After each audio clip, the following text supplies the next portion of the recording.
One of the requirements for being an American is to have this kind of amnesia, to be forgetful about, what has happened, even recently.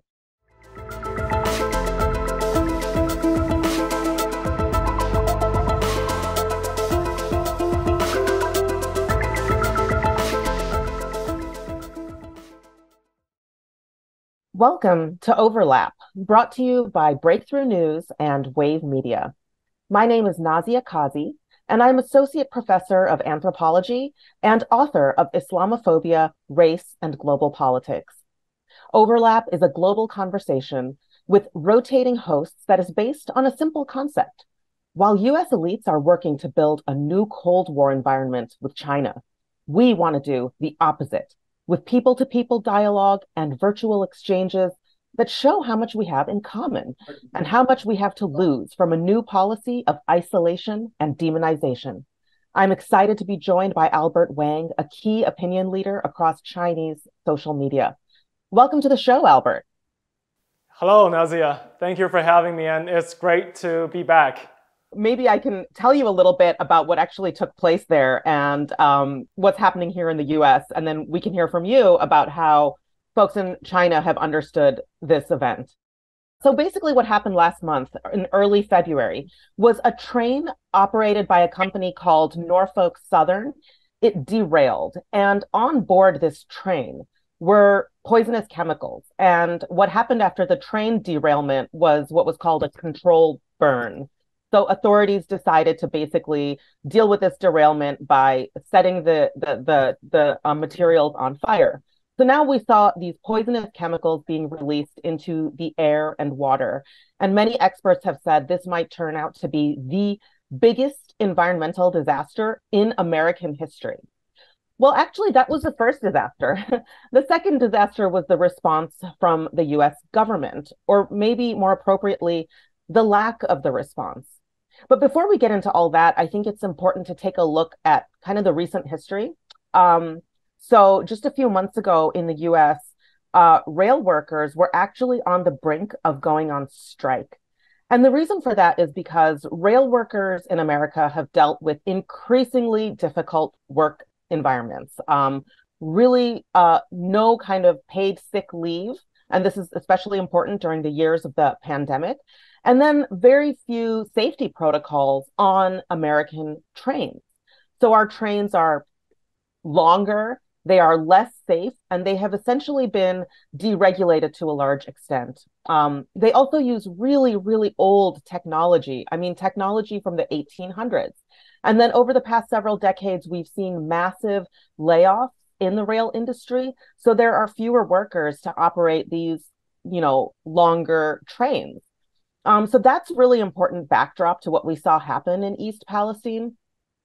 Now, I recently saw reports that the soil in East Palestine, which is likely contaminated from this derailment, will be sent to a local incinerator to basically burn.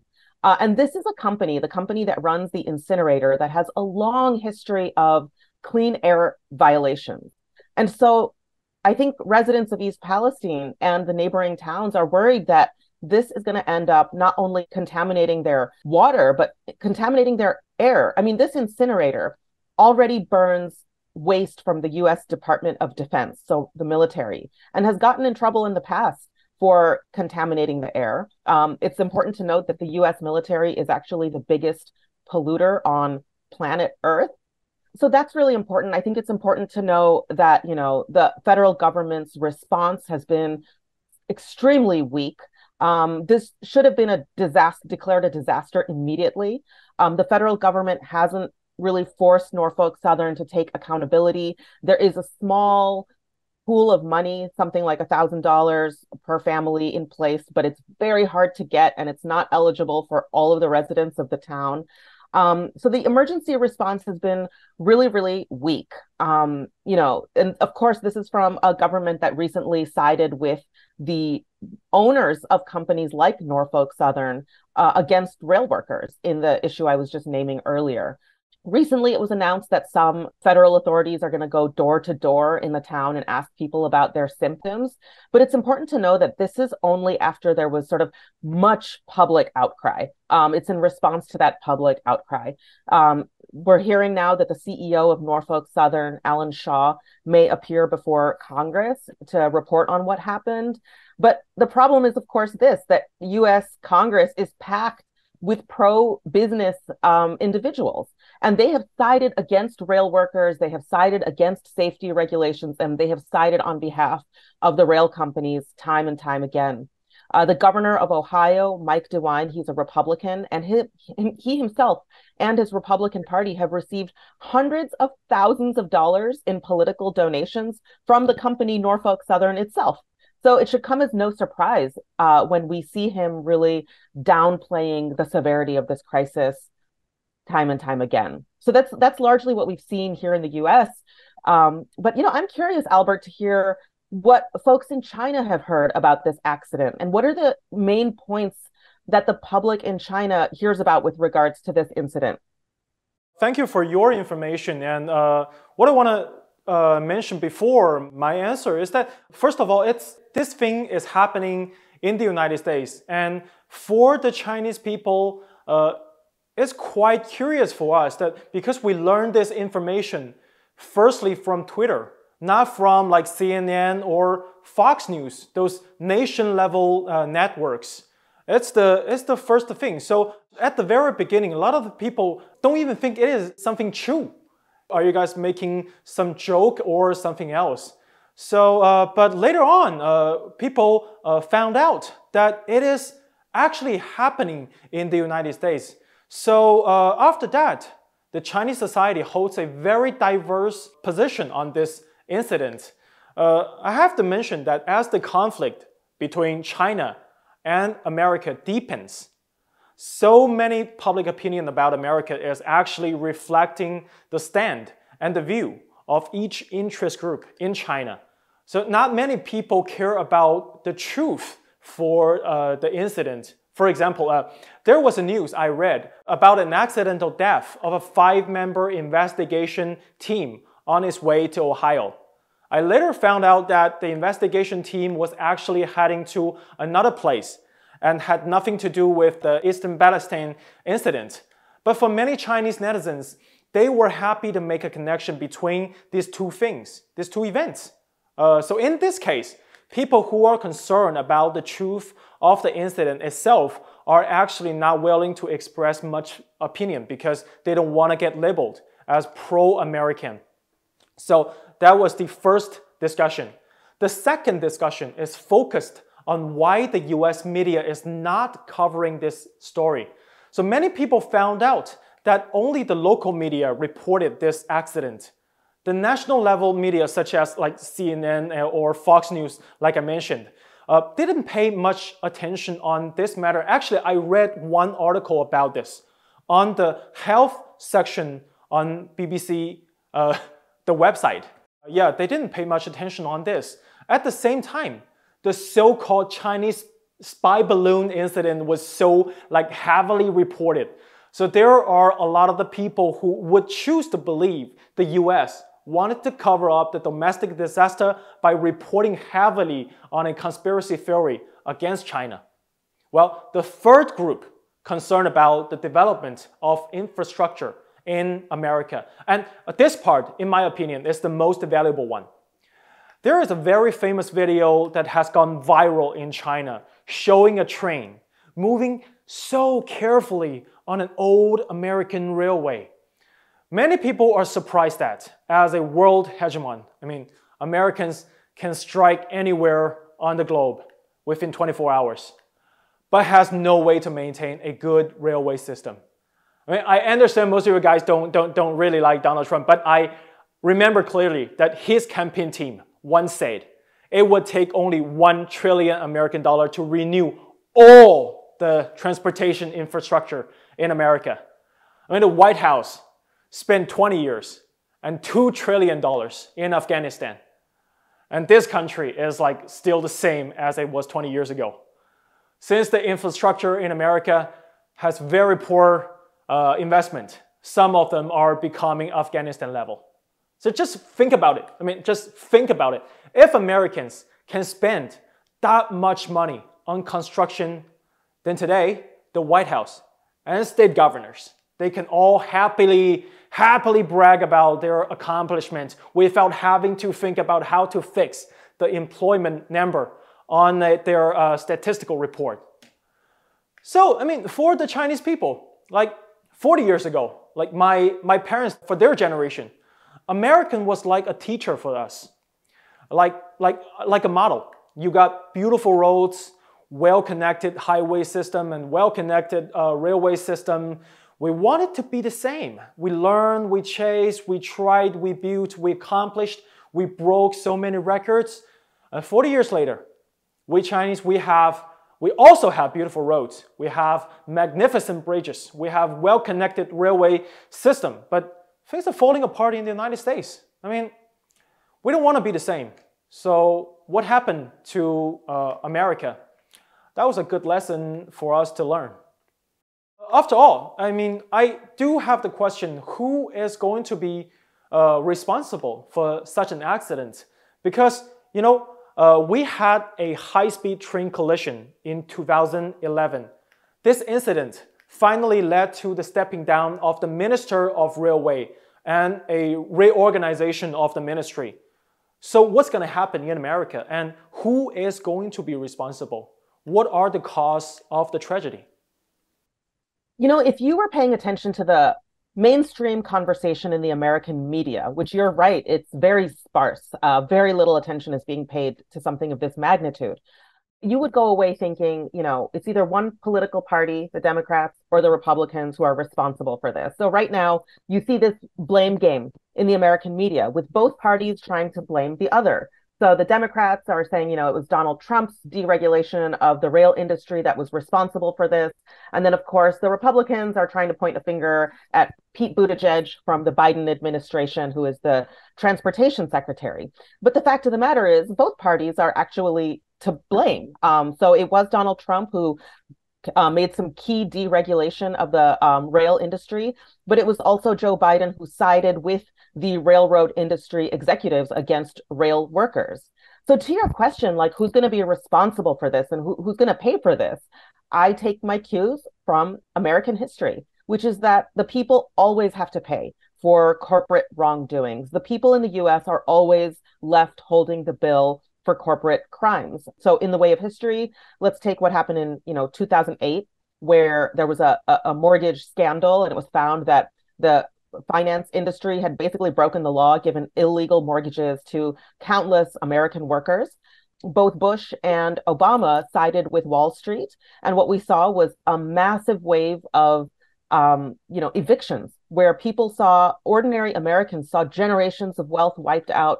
Countless Americans lost their homes, and nobody from the finance or banking industry was really held legally accountable for this. Or let's look at environmental disasters themselves. So in Flint, Michigan, in 2014, the drinking water was basically poisoned with lead. And Flint is a predominantly Black city. And of course, the water remained poisoned and unsafe to drink for quite some time. You know, it was Barack Obama who went and visited Flint, Michigan to declare the water safe to drink. And then he did what I thought was a very shameful show of kind of taking a very tiny sip of the drinking water, which was not yet safe, to show that it was. People were told that it was safe, and we see that happening in East Palestine right now. People are being told quickly that the water is safe, the air is safe, there's nothing to worry about, go back home, go back to work, etc. There's this massive cover-up. We could see the same thing with the oil disaster in 2010, which was a British Petroleum BP oil rig that exploded offshore drilling in the Gulf of Mexico. And immediately, so the Gulf of Mexico is a place where a lot of fishing and shrimping happens. People saw basically massive killing of all of the wildlife, the marine wildlife in the area. And the fishing industry was hit really hard. BP basically turned to many of those fishermen and said, well, why don't you use your boats, since you can't go out and work, to help us disperse this chemical in the water to clean up the oil spill. And of course, a lot of those fishermen wanted to wear masks because these chemical dispersants are quite hazardous to one's health. And BP, once again, engaged in a huge cover-up about both the spill itself and the chemical dispersant that was being used to clean up the disaster. Very recently in Jackson, Mississippi, again, a predominantly Black city, this was in 2022, the whole city was without drinkable water for quite some time. Or we could go to 2016 and look at Standing Rock, which is where a lot of protesters, Native American protesters, were protesting against an oil and gas pipeline. These protesters were labeled terrorists by the US for organizing to keep their water clean and safe. So we have to think of that history, which is that historically it has been, the state and American corporate interests against the interests of ordinary American people. So Norfolk Southern, the company responsible for this train derailment, and other big businesses have really worked hard. They've worked overtime to block rail safety laws from being passed. And they have pushed for increased privatization of the rail industry. There have been countless train derailments in the US. If you look at the statistics in the US versus other countries, it is a really shocking rate of train derailments. There has even been one in Ohio by Norfolk Southern since this train derailment happened. And they always go unpunished. And so the companies know they can get away with it. So this year alone, there have been over a dozen train derailments in the US.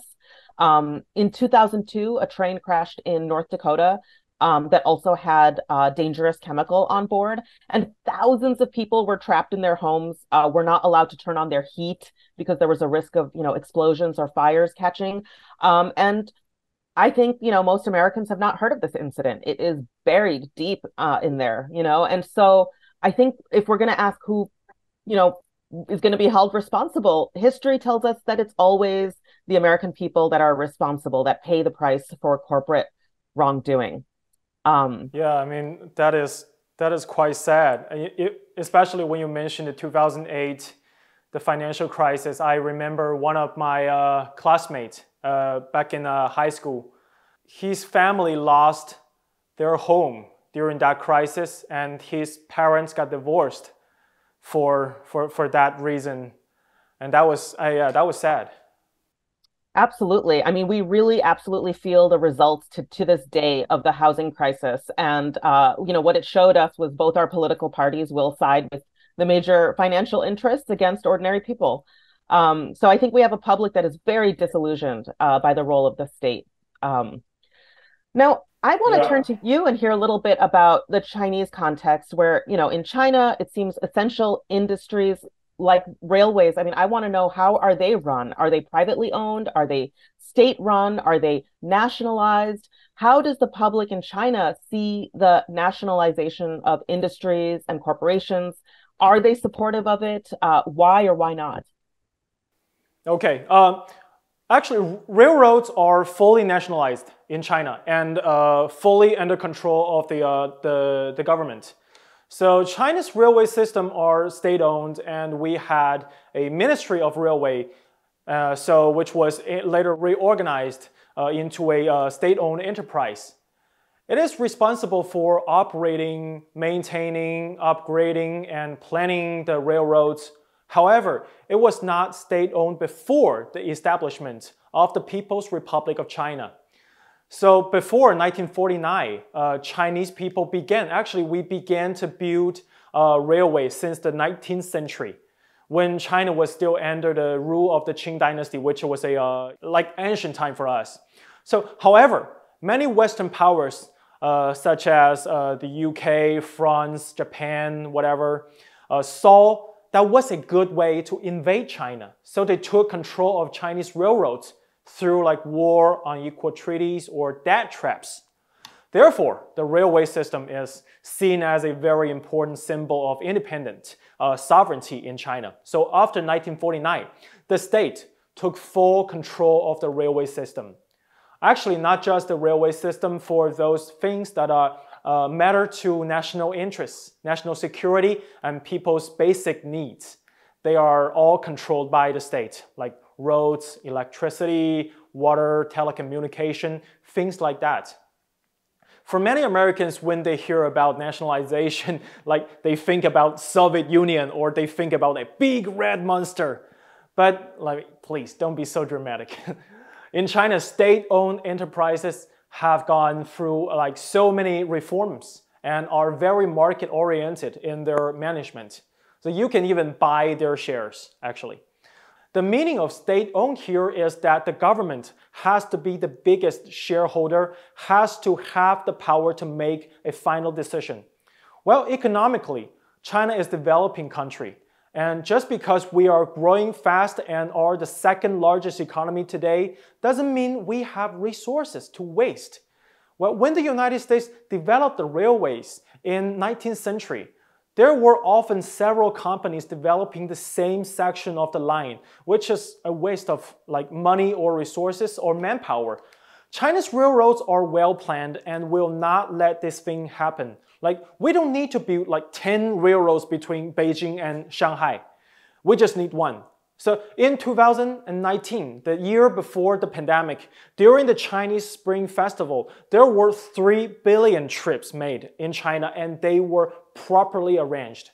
So for private sector, you don't need to compete to own the road, but you compete on service. For example, the state will make investments on road, but you can compete on how to build the road. So the state will have the final say on how to use the road, but you can still make money and develop construction technology privately. The state owns all the airports, but private sector can compete on offering airlines. So I want to make an example here. When you go to Macy's, JCPenney's, or Bloomingdale, whatever, they have elevators and escalators for you. They won't charge you to use them. That's the point of transportation. They connect business and consumers. Stores don't have to make money from elevators. They want you to use them to shop. It is the same idea for trains and highways. Save some money from bombing others so you will have huge amount of money to maintain a good infrastructure. For people or cargo taking trains, all they want is a safe and fast trip. The state will be responsible for them. It is so efficient. Think about it. Most of the airports are built far away from the urban area. It takes you a long time to get there. Checking in, go through securities, it takes you hours to prepare to fly. But when you get to your destination, it takes you a long time to get to where you need to go. But train stations are often built inside urban areas. If a trip takes less than 5 hours, I will absolutely choose to take trains.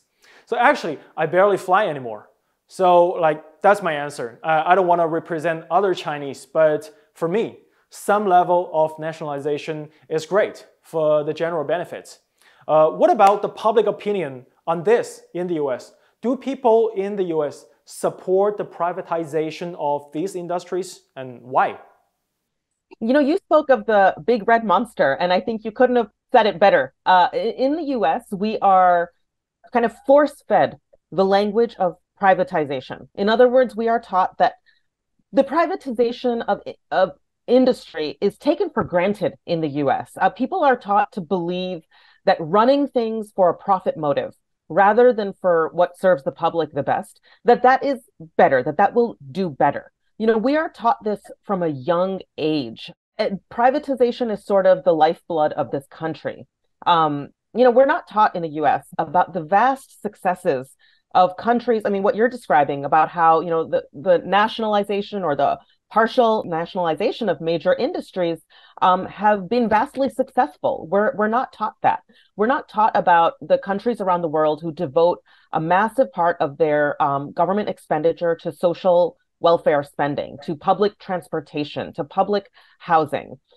Instead, in the US, largely we see more and more sectors being privatized. That includes hospitals, that includes our gigantic prison system, that includes American universities.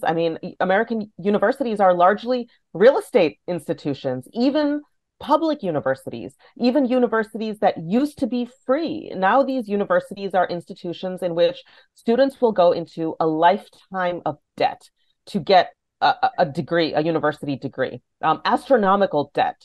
It's approaching a couple $1 trillion, right, in the US to get higher education. And just a few decades ago, a higher education degree was supposed to be, free and available to the public at institutions like the University of California or institutions like the city of New York. And now they are charging American students, vast amounts of money that they can't afford. So they end up going into debt. Students who have waged protests against universities doing this have been met with, police in riot gear ready to crack down on these protesters who have simply engaged in gathering to protest tuition hikes at their universities. The same can be said of hospitals. Hospitals are profit generators for the management class. In the US, we see astronomical amounts of medical debt among the general population. People die with huge medical bills that they would never be able to pay. Increasingly, the internet is privatized in the US. So when you go online and search for something, you're going to see corporate interests represented. And one of these things I'll tell you, which might be interesting and depressing for your audience, is student lunch debt. By this, I mean public school students. I mean young children, elementary school, kindergarten through 12th graders. If they do not pay for their school provided lunch, they get punished. So if they haven't paid their student lunch debt, they're not allowed to go play during recess. They're not allowed to go on the school field trip. They're not allowed to participate in school activities. So students, young children, 6-8-year-olds are being punished for the crime of not being able to afford the lunch provided at their school. So this is really interesting. Sorry to interrupt. Can they bring their own lunch? They can, but look, the people who are availing themselves of the student lunch program are, often poor Americans for whom, we can't underestimate the food crisis in the US. There are what we call food deserts. And what a food desert is like a town that doesn't have a grocery store that sells produce. So there are whole cities and towns in the US where, and of course, these are predominantly, with working poor folks who are the residents, where the only place you can get a meal is an unhealthy fast food restaurant or a corner store where you can go in and buy a bag of chips. So there is a food crisis in this country, and it stems from this crisis of privatization that you're talking about. So in the US, we are force-fed, as I said, this discourse, right, about how if we let things be run publicly, it will make people lazy, people won't want to work, people will take advantage of them. And this is even in spite of what I've just described, that we see privately run entities falling apart all the time. We talked earlier about the financial industry. I remember a few years ago, Wells Fargo Bank, a major bank, basically committed major fraud, creating millions of fake bank accounts without people's consent. HSBC USA, another major bank, was involved in laundering money for drug cartels at the very time that the US government is saying it's tough on drugs and locking up working people for low-level drug offenses. And in the US, when we do see the government spending money on things, it is 100% on defense, on militarism, right? You can't underestimate. Oh yeah. Yeah, you can. You can always tell everyone in this world can always tell that the United States is so powerful by looking at its military. You're right about that. This is the thing, is when the American public asks for things like, nationalized healthcare, they say, well, how are we going to pay for it? When we ask for our roads and houses to be fixed up, it's how are we going to pay for it? But magically, we can make mountains of money appear for quote unquote defense, for militarism. The US government has even spent millions of dollars to basically promote the military at American sporting events. They call it paid patriotism, to use these sporting events that the American public tunes into, mostly American football, to use these as an opportunity to get people to recruit people to join the military or to portray the military favorably. And even our defense spending is increasingly privatized. So we have companies like Raytheon or Lockheed Martin that are major weapons manufacturers. And then we see key executives from these companies going on to hold appointments in the government. So our, defense secretary used to be on the board of one of these major companies. We also see these companies paying for math and science programs in schools that have a budgetary crisis. So schools in poor neighborhoods in the United States will get their science lab funded by the weapons industry. And that's how the problem of our crisis of falling apart public schools is quote unquote solved.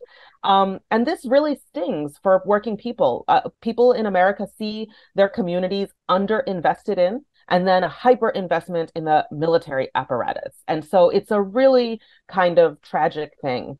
And, you know, by way of a sort of a final remark from me, I might say that one thing I know is for sure.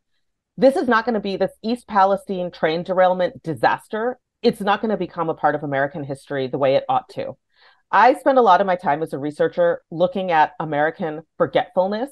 And I've reached this conclusion that one of the requirements for being an American is to have this kind of amnesia, to be forgetful about, you know, what has happened even recently.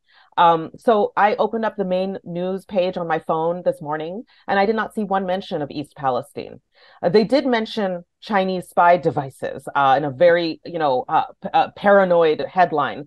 They did mention the enormous amounts of weapons shipments the US has provided to the Ukraine. And they also mentioned the kind of fashionable half-zip sweater that more and more men are wearing these days. That was headline news.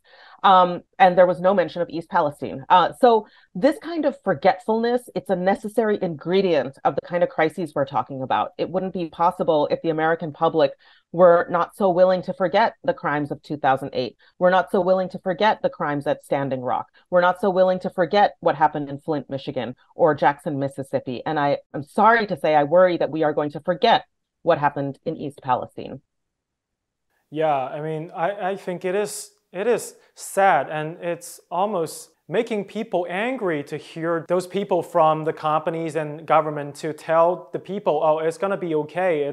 The water is going to be clean. I mean, the water is flammable. You can burn the water. How can you tell the people that the water is okay, the air is okay?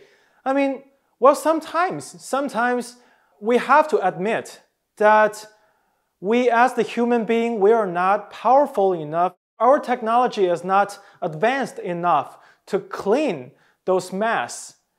So maybe the best way we can avoid them is to avoid them from the first place. Don't spit them. Don't make any leak.